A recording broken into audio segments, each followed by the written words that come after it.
मैं तो नहीं आती। नमस्ते विद्या, सदा खुश रहो।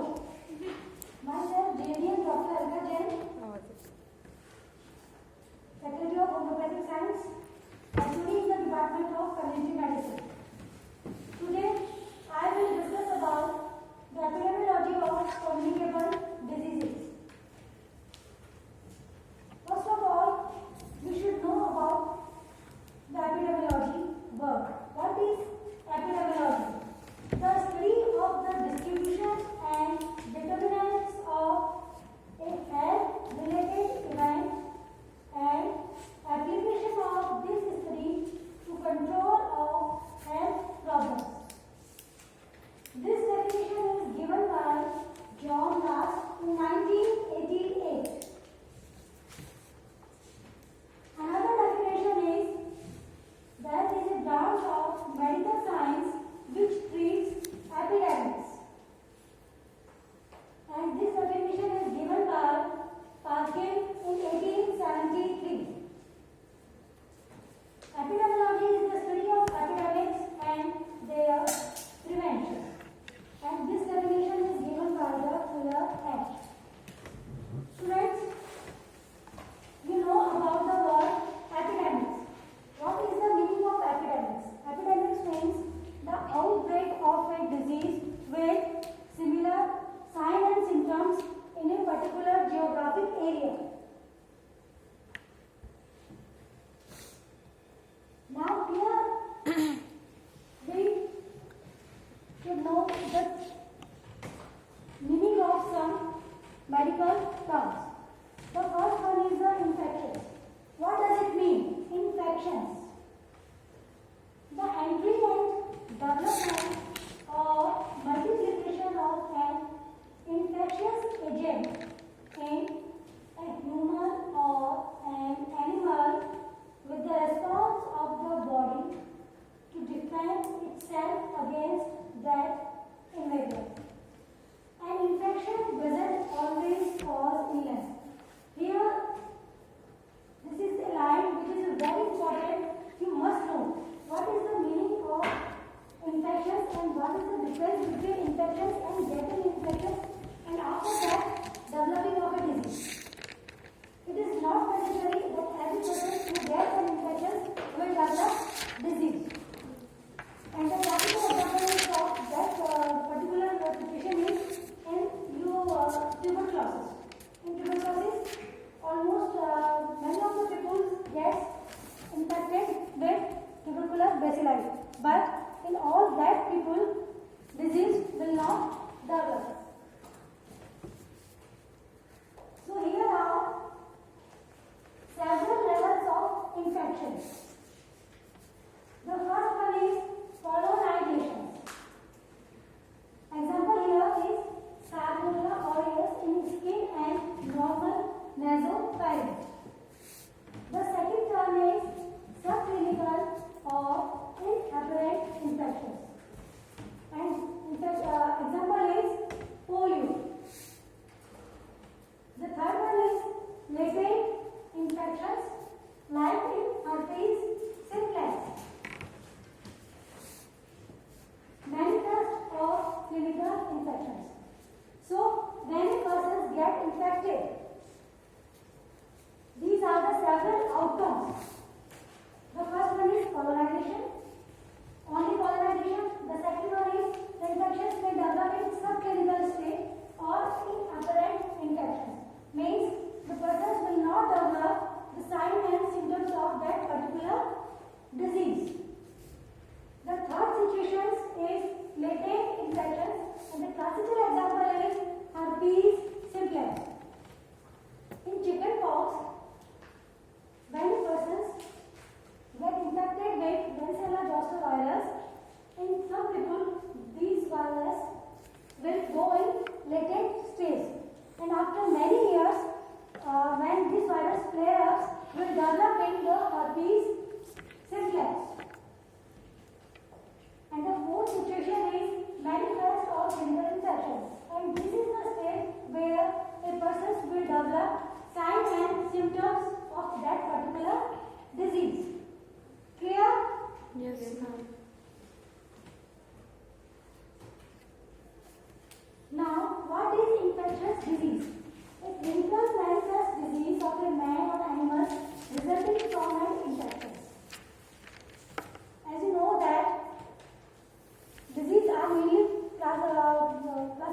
Infectious disease. Now, the commonly of the disease. An illness due to a specific infectious agent or its toxic product that arises through transmission of that agent or its products from an infected person, animal, or inanimate reservoir to a susceptible host, either directly or indirectly. In these definitions, you see that an illness due to a specific infectious agent or its toxic product, either the infectious agents will cause that particular disease or either its toxic products. The example of this is in tetanus.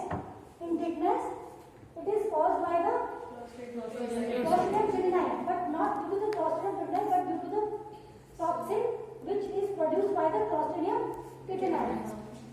Okay, that arises through the transmission of that agent. Now, transmission of that agent. How agents transmit from one person to another? There are different modes of disease transmissions. We will discuss in another lecture, and it's spread from an infected person. From infected person or either animal. Animal. The disease which is caused by an animal is called zoonotic disease. Zoonotic disease or inanimate reservoir. Here you can give the example of inanimate reservoir is soil. Soil is inanimate. And what is the disease which is transmitted from the soil is tetanus. Because the spores of Clostridium tetani present in the soil. To a susceptible host. Very important. Susceptible host. If a person is not susceptible to that particular agent, will not develop a disease like in tuberculosis. Will not develop that disease, either directly or indirectly. So, the mode of transmission is either Directly or indirectly. Now, what is contagious diseases? There is a difference between the infectious disease and contagious disease. A disease that is transmitted through direct contact. So, contagious disease always an infectious disease. But all the infectious disease is not contagious.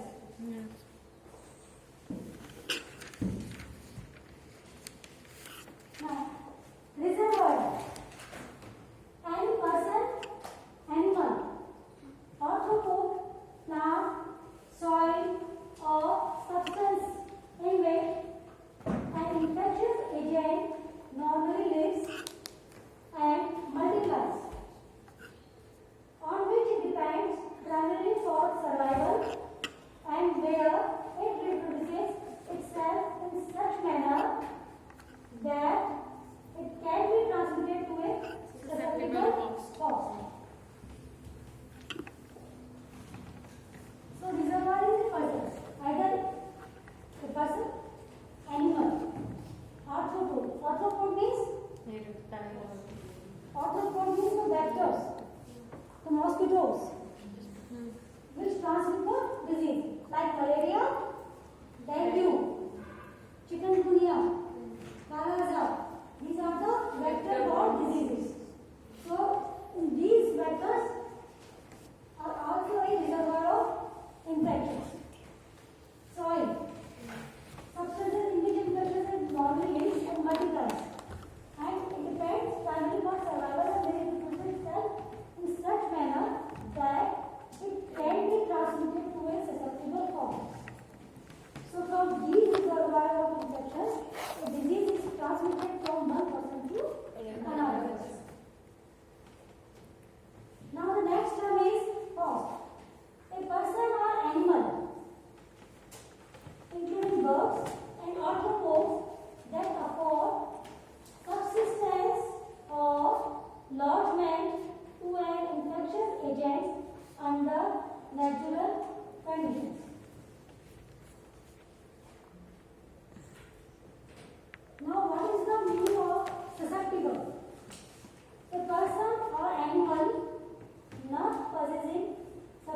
resistance against a particular pathogenic agent to prevent contracting infections or diseases when exposed to the agent.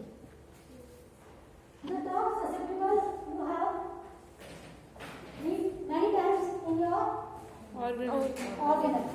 So, if a person is susceptible to a particular disease, surely develop in a full-blown disease. But if or she is not susceptible, take an example in today's scenario, corona. In corona, if a person is susceptible, will develop signs and symptoms after an incubation period. But if a person is not susceptible means that a person has Immunity. high resistance or very strong immunity. So, not developing a disease. Now, the term is carrier. A person or animal that harbors a specific infectious agent without apparent clinical disease and serves as a potential source of infections. Very important term, carrier. A carrier is a person who carries the disease. But condition is that without apparent clinical disease. And the importance of the carriers are because this serves as a potential source of infection. They are very dangerous for the community of the society because in these persons there is no apparent sign and symptoms of that disease, but they harbor say infectious agents and they can transmit a disease from one person to another. And they are invisible to us because a healthy person also serves as a carrier. Like typhoid Mary. In corona. Yeah. In corona, carrier हो सकते हैं, carrier stage is there, but carrier stage a person transmit one disease to many more other people. So they are dangerous. Now the term is virulence. The degree of pathogenicity of an infectious agent. This is the ability of the agent to invade and damage tissues of the host, causing severe manifestations of death. Another, I will take an example of corona. In corona, there are many strains. Some are highly virulent, some are not. In investigations, they are given is a term, the CT value. CT value is there. Someone has 16, some 17. That means the virulence. And that means the viral load of a particular person. If the higher the viral load, he or she will transmit the disease more. And if the viral load is less, then it is less chances of spreading the disease. And if the particular agent, this is the pathogenicity of infectious agent, of the particular agent to invade and damage tissues. If the infectious agent or microbial agent is highly virulent, then the pathology which develops is high. Severe pathology will develop. Now the term is toxigenicity. The ability of a microbe to produce biochemicals known as toxins that disrupt the normal functions of cells or are generally destructive to human cells and tissues. Here, the virulence is the term for the virus cell or bacterial cell, or here the toxigenicity, that is a microbe to produce biochemicals like a tetanus, Clostridium tetani.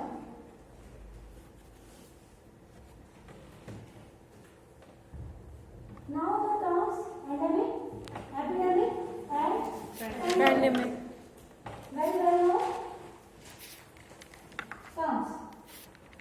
The term endemic, the constant presence of a disease or infectious agents within the given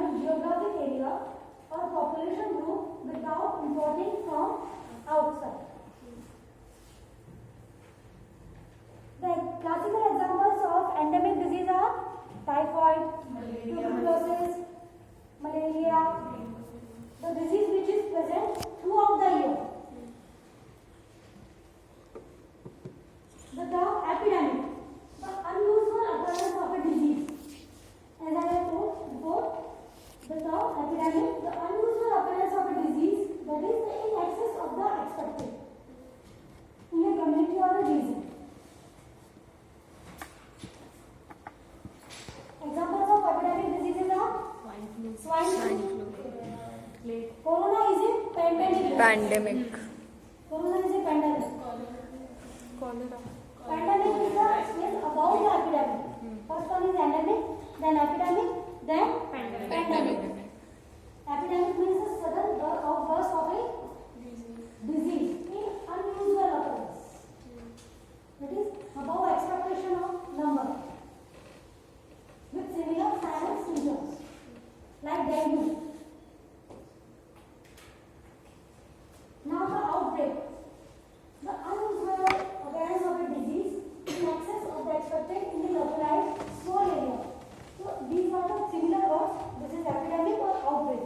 Epidemic is in large scale and outbreak is small scale. Pandemic. It is an epidemic that spreads over several countries or continents, affecting a large number of people. And the classical examples is corona. Corona is a pandemic affecting a large number of countries. And the other examples are AIDS and plague. These are the examples of a Spanish flu. These are the examples of a pandemic. Swine flu.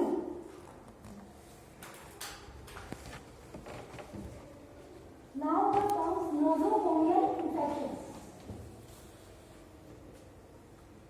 Nosocomial is that is hospital Acquired.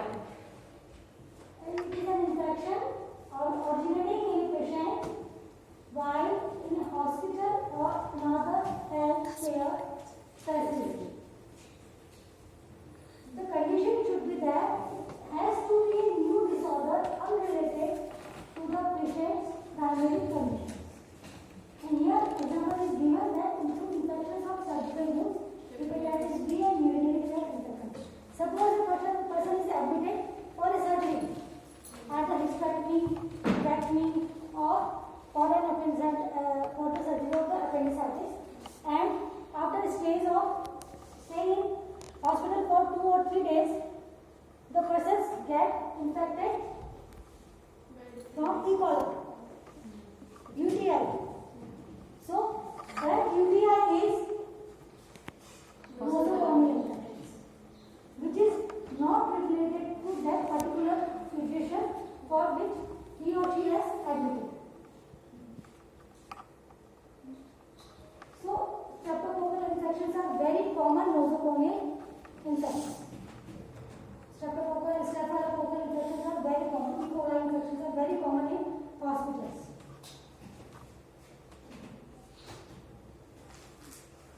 Now the term zoonosis, epizootic and zootic disease. Zoonosis is an infection that is transmissible under natural conditions from vertebrate animals to man, like rabies, plague, and bovine tuberculosis. Bovine tuberculosis is spread from which animal? Buffalo. From buffalo, tuberculosis transmits from buffalo to human beings. And it is from vertebrate animals. And rabies is transmitted from rabbit dogs. And plague is transmitted from mice. Now the term epizootic. Epizootic is an outbreak. Here in bracket, the